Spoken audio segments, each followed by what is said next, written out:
اللہ صلی اللہ علیہ وسلم کے پیارے بیٹے حضرت ابراہیم رضی اللہ تعالیٰ عنہ 17 مہینے عمر ہے، مدینہ سے باہر ایک وادی ہے، لوہاروں کی بستی تھی، وہاں پٹی کا کام کرتے تھے لوگ لوہے کا، وہاں حضور کے شہزادے ایک دائی کے پاس رہتے تھے۔ دودھ پینے کے لیے عرب میں رواج تھا کہ بچوں کو دائیوں کے پاس بھیجتے، آقا کریم ملنے کے لیے گئے، اتنے بیمار تھے حضرت ابراہیم کہ حضور نے جب ان کو اپنی گود میں رکھا تو ان کی سانس اٹک رہی تھی، یعنی آخری سانسیں چل رہی تھی۔ اب باپ ہے نبیوں کا تاجدار اور بیٹا ہے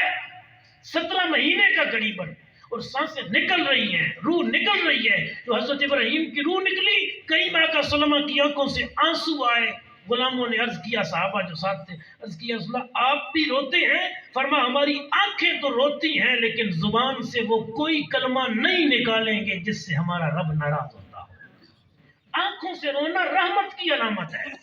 کہ کسی کا غم دیکھ کے آپ کو آنسو آ جائیں، اللہ کے ڈر میں آپ کے آنسو نکل جائیں، جی پریشانی میں آپ کے آنسو نکل جائیں، مصیبت میں آپ کے آنسو نکل جائیں، جہنم کے ڈر سے آپ کے آنسو نکل جائیں،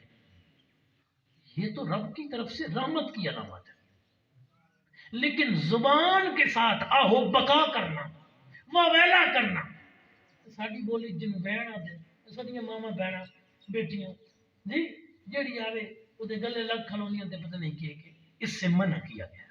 اسلام میں اسلام کی بات کر رہا ہوں، کسی محلے یا علاقے کے رواج کی بات نہیں کر رہا کہ ہو کیا رہا ہے، میں یہ عرض کر رہا ہوں کہ کرنا کیا چاہیے، اسلام میں حکم کیا دیتا ہے۔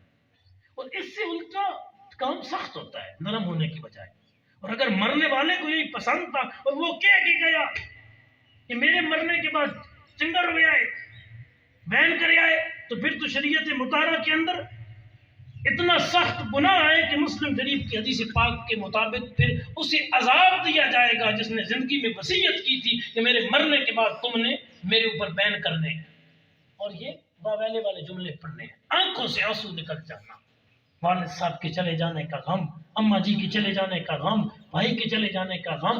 اس کی وجہ سے آنکھوں سے آنسو آ گئے۔ یہ رحمت الہیہ کی علامت ہے کہ دل نرم ہے نا تب آنسو آئے، جی نرمی کی وجہ سے۔ تو کریم آقا صلی اللہ علیہ وسلم کی آنسو مبارک آنکھوں سے آئے، غلاموں نے عرض کیا کہ آپ بھی روتے ہیں؟ فرمایا نبی پاک صلی اللہ علیہ وسلم نے، حضور نے فرمایا ہماری آنکھیں روتی ہیں لیکن زبان سے وہ جملے نہیں نکالیں گے جس سے ہمارا رب ناراض ہوتا۔ ٹھیک ہے، اچھا اب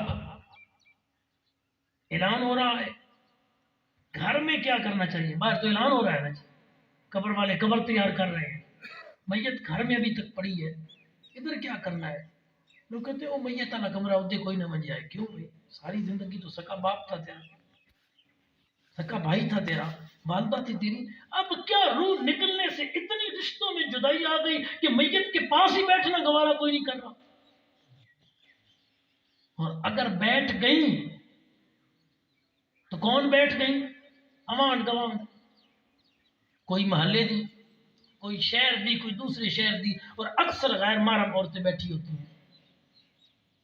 اکثر بہت کم ہے، اپنوں کو تو ہوش ہی نہیں ہوتا معاملات میں ہوتے ہیں، اور وہ ساری کیا کر رہی ہوتی ہیں ماں؟ ذرا دیکھ رہے ہیں جا کے تسبیح پڑھنے والیاں کتنیاں، قرآن پڑھنے والیاں کتنیاں، تلاوت کرنے والیاں، ذکر اذکار، اکثر وہ یا رونا دھونا اور یا وہ اپنے قصے کہانیاں، وہ پرانی وہ ایسا تھا جی فلاں ہوا جی فلاں